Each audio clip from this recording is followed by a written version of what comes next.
मित्रों नमस्कार।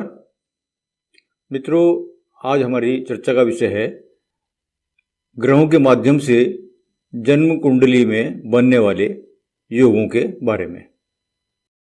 मित्रों, जन्म कुंडली में भिन्न भिन्न स्थानों पर ग्रहों की दृष्टि संबंध, युति अथवा उनके बैठने से जो प्रभाव उत्पन्न होता है उन्हें योग कहते हैं। ये असंख्य प्रकार के होते हैं और अपना प्रभाव जो है अपनी प्रकृति और घर की कारक के हिसाब से वो प्रभावित करते हैं कुंडली को।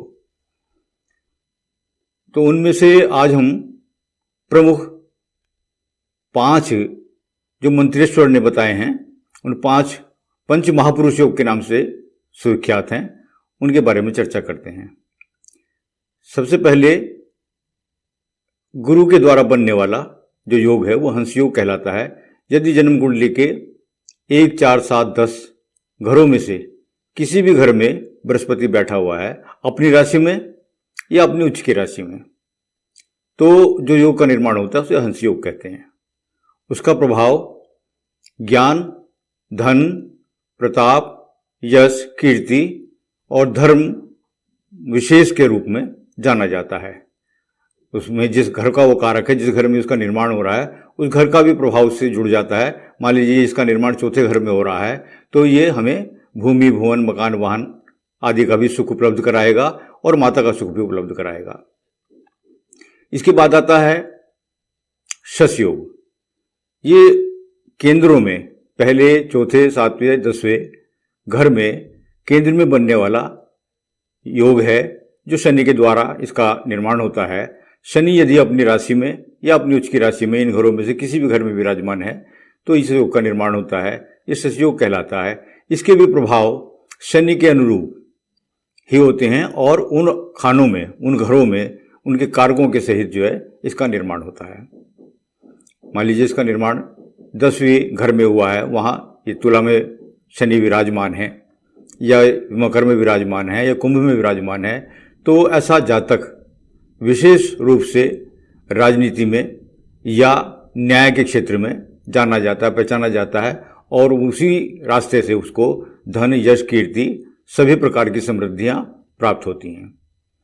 तीसरे नंबर पर आता है शुक्र के द्वारा बनने वाला योग, उसे मालव्य योग कहते हैं। मालव्य योग का यदि इन चारों खानों में से किसी घर में निर्माण होता है, यदि शुक्र अपने घर में, अपनी राशि में या अपनी उच्च की राशि में इनमें से किसी भी स्थान पर विराजमान होता है तो इस योग का निर्माण होता है। ये मालव्य योग कहलाता है। ये सुख, समृद्धि, धन के रूप में विशेष रूप से जाना जाता है। इसके पश्चात बुध के द्वारा निर्माण होने वाला योग वो भद्र योग कहलाता है। उसकी भी यही प्रकृति है कि वह भी अपनी राशि में या अपनी उच्च की राशि में, बुध की अपनी उच्च की राशि अपनी ही राशि होती है, कन्या राशि में ही वह उच्च का कहलाता है। तो जब वह कन्या राशि में किसी भी केंद्र में या मिथुन में किसी भी केंद्र में 1, 4, 7, 10 में से बैठा हुआ हो तो इस योग का निर्माण होता है। ये भद्र योग होता है। ये बुध की प्रकृति के अनुरूप मनुष्य को भद्र, सभ्य, सज्जन, शालीन और धन, वैभव, प्रताप, कीर्ति दिलाने वाला योग होता है और उन कारकों को भी इसके साथ जोड़ लेते हैं जिस घर में भी इसका निर्माण होता है। इसके पश्चात होता है मंगल के द्वारा बनने वाला योग, उसे रुचक योग कहते हैं। वो मंगल की प्रकृति और मंगल के कारक विशेष के कारण जो भी स्थितियां उत्पन्न होती हैं उन चीजों का इसमें प्रभाव उत्पन्न हो जाता है। मंगल यदि अपनी स्वराशि में, मेष में, वृश्चिक में या अपनी उच्च की राशि में, मकर में, केंद्र में से किसी भी जगह विराजमान हो तो रुचक योग का निर्माण होता है।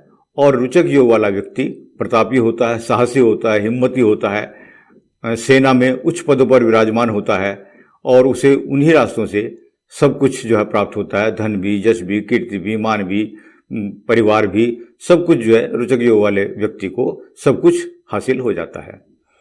तो मित्रों, ये 5 योग जो है मैंने आपके सामने रखे और इनके बारे में यही मुख्य रूप से कहना है कि ये जिस घर में बनते हैं और जिस ग्रह के द्वारा बनते हैं उसी प्रकार से इनके भिन्न भिन्न नाम हो जाते हैं, किंतु इनके प्रभाव जो है इनकी प्रकृति और स्थान विशेष के कारण ही जो है उसके साथ में संयुक्त हो जाते हैं।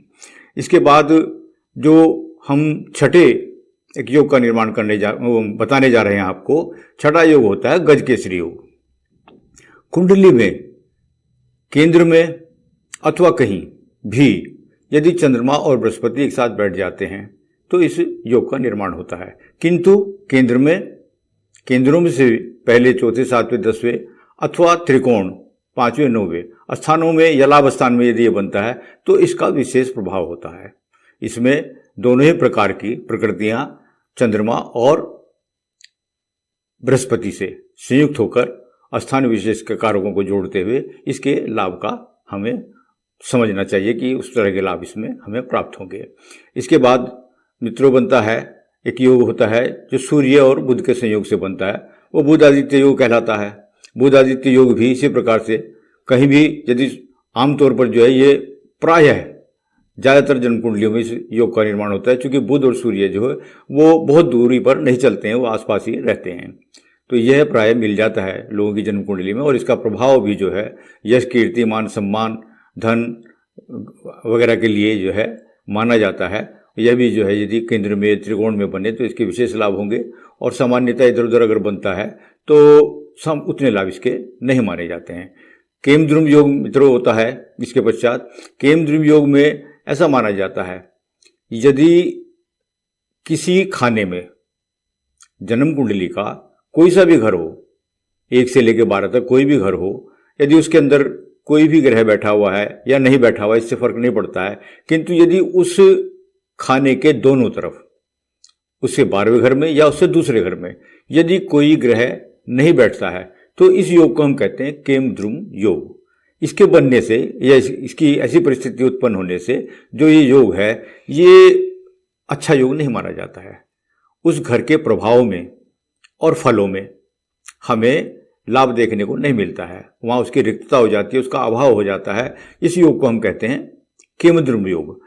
और इसके पश्चात यदि कोई जो है ग्रह 5वें, 7वें या 9वें इन घरों में बैठते हैं तो विशेष प्रभावी होते हैं। और यदि सभी ग्रह कुंडली के 9 के 9 ग्रह यदि इन 3 घरों में सिमट के रह जाएं, 5वें, 7वें या 9वें, सिर्फ 3 ही खानों में सारे ग्रह यदि विराजमान हो जाते हैं तो इसको महाभाग्य योग कहते हैं। मनुष्य इस योग के होने से बड़ा रेयर होता है, ये योग बड़ा कम मिलता है लोगों की कुंडलियों में, लेकिन अगर ये योग मिल जाता है तो आप समझ लीजिए ऐसा व्यक्ति साधारण कुल में जन्म लेकर भी बहुत अच्छी स्थिति में पहुंच जाता है और उसे अपने जीवन में, अपने ही आयु में सब कुछ देखने को मिल जाता है, सब कुछ मिल जाता है। धन, रुपया, पैसा, संपन्नता, कीर्ति, यश, मान, सम्मान, सौभाग्य, सब कुछ उसको प्राप्त होता है। इसे हम महाभाग्य योग कहते हैं।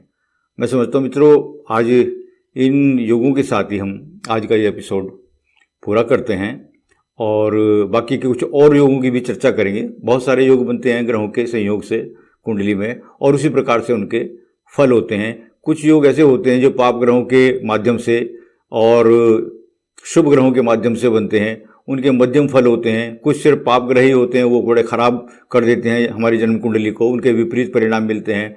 तो ये चर्चा हम योगों के बारे में करते रहेंगे। इन्हीं सब बातों को समाप्त करते हुए मैं पुनः आपसे हमेशा की भांति वही प्रार्थना करता हूँ कि यदि आपको हमारी बात अच्छी लगी हो तो प्लीज़ हमारे चैनल को सब्सक्राइब करें, शेयर करें और लाइक करें। इन्हीं शब्दों के साथ धन्यवाद।